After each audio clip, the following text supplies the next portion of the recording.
4 வருஷம் கழிச்சு இன்னைக்கு 2025 ஜூலை மாதத்தில் காலில் விழுந்து கெஞ்சிரும் எங்களை சேர்த்துக்குங்க என்று இன்னைக்கு சொல்கிறீங்களே, 22லேருந்து நீங்கள் என்ன பண்ணிட்டு இருந்தீங்க? இந்தியாவில் இருக்கிற எல்லா கோர்ட்லையும் போய் கேச போட்டீங்க. ரெட்டலையை முடக்கு இது ஒரு நோக்கமாக வச்சுருந்தீங்களா? கடைசியாக ஈரோடு கிழக்கு இடைத்தேர்தல் சமயத்தில் போய் ரெட்டலையை முடக்கணும்னு சொல்லிட்டு போய் பேசுனீங்களா? நீங்கள் கேஸ் போட்டிங்களா?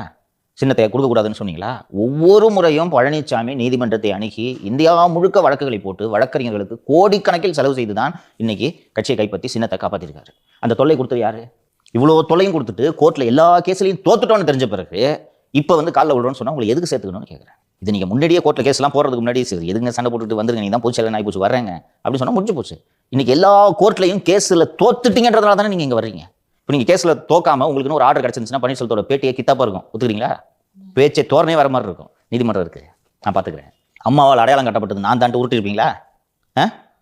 அப்போ இவங்கெல்லாம் எப்படி சேர்த்துக்க முடியும்? அரசியல் சில நேரத்தில் உறுதியான முடிவுகளை எடுக்க வேணும். உன்னால 4 ஓட்டு வருதுனா 4 ஓட்டு தேவை போ அப்படின்ட்டு முடிவு எடுக்கணும். இன்னும் சொல்ல போனால் அந்த 4 பேரோட ஓட்டு தான், அவர்களுக்கு பின்னாடி எந்த ஓட்டும் இல்லை, இவங்க 4 பேர் தான். அதனால சரியான முடிவு